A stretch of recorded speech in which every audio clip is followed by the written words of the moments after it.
When I was a kid, I had an obsession with Bratz. I still do. Shh. And I can tell you, I've seen and remember every single Bratz movie. But there is one that's not like the others. And it's Bratz the Movie 2007. I was going through my old DVDs and I found it in a Ziploc bag. I think that was my 6-year-old self's way of saying, please never open this again. But I didn't listen, because no one can tell me what to do. And now I'm forever scarred. It was the most confusing, painful, and not the most racist, but kind of racist movie I've ever seen in my life. And now I'm gonna show you because I'm evil. Bratz the Movie was a live-action film created in 2007. There's not really like a solid plot, it's kinda everywhere. Let's just say the Bratz do stuff.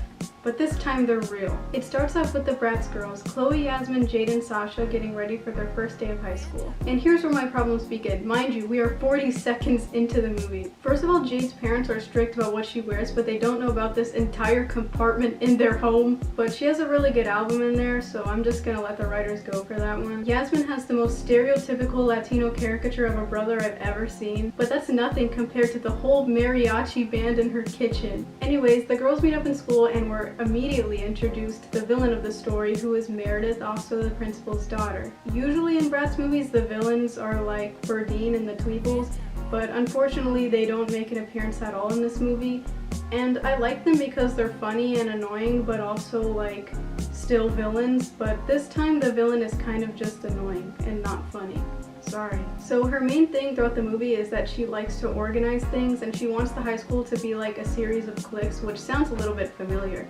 But we're never really told her reasoning for caring so much about it. Like usually the villain would have some kind of backstory that would like give us insight on why she would think that way. But I guess her reasoning is that she just wants things to be her way. She ends up not liking the Bratz because their group doesn't really match a clique and they'd be better off separated. I don't know why she didn't just make a specific clique for the Bratz, because they all like fashion, so there's something they have in common. But then we wouldn't have a movie, so what ends up happening is that the Bratz start to naturally separate and go into their own cliques. Like Jade becomes a nerd and makes PNG fireworks, Sasha becomes a cheerleader, and Chloe becomes a pro soccer player, even though one of her main personality traits is being clumsy. Oh yeah, and Yasmin's kind of just there. I guess they didn't know what to do with her. But she does bump into Dylan, who by the way looks nothing like any of his other depictions ever. He says she's ignorant for not knowing he's deaf, and we get this super dramatic scene where we're supposed to feel bad for her, but then she bites her lip like this, and it made me a little uncomfortable. Then we get this montage that implies that the Bratz haven't been hanging out very much because their cliques are taking all of their time, and the movie feels like it's moving at a snail's pace at this point. There's literally nothing else I can talk about. Like, that's all that happened in the span of like 30 minutes. But eventually the Bratz get into a food fight, because every single high school movie has a food fight, so that's why. And they end up getting sent to detention, where Sasha literally calls Chloe fatherless and poor, but it's okay because they make up in a span of 45 seconds. You might be saying, oh, what a cute movie about friendship and the struggles of high school. But no, we are only 1/3 through the movie, and the major conflict has already been resolved. So now I guess we're just gonna watch some random Bratz activity. And another racist scene where Yasmin sings La Cucaracha because she's happy that her friends are back together, and also because she's Latina. Meredith notices that the Bratz get back together, and she still believes in this weird clique thing. So basically her goal now is to just outcast them. So she invites over Yasmin's little brother, which is honestly one of my least favorite scenes in the movie. And plot twist, he filmed Yasmin singing La Cucaracha. So Meredith downloads his video from his phone with this USB that we don't really like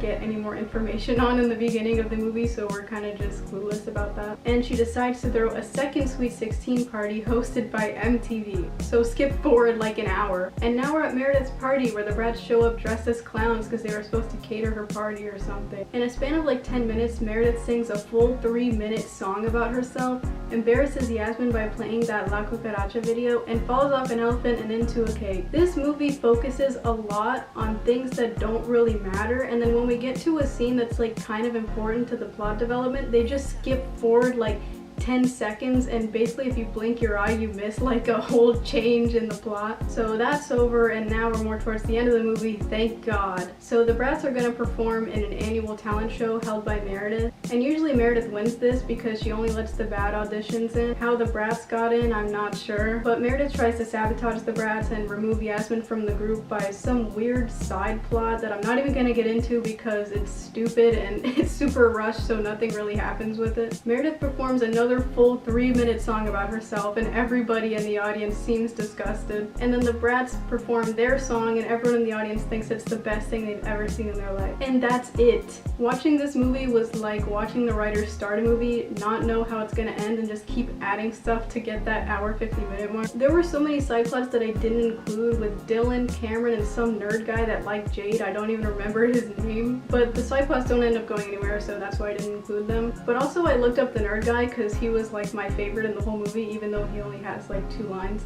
And apparently he's Tom Hanks' son. I have no idea what he's doing here. And apparently he looks like this now. I kind of thought that was just worth noting. But I have to remember that this was a movie created for an audience that's way younger than me, and that they exaggerated stuff on purpose.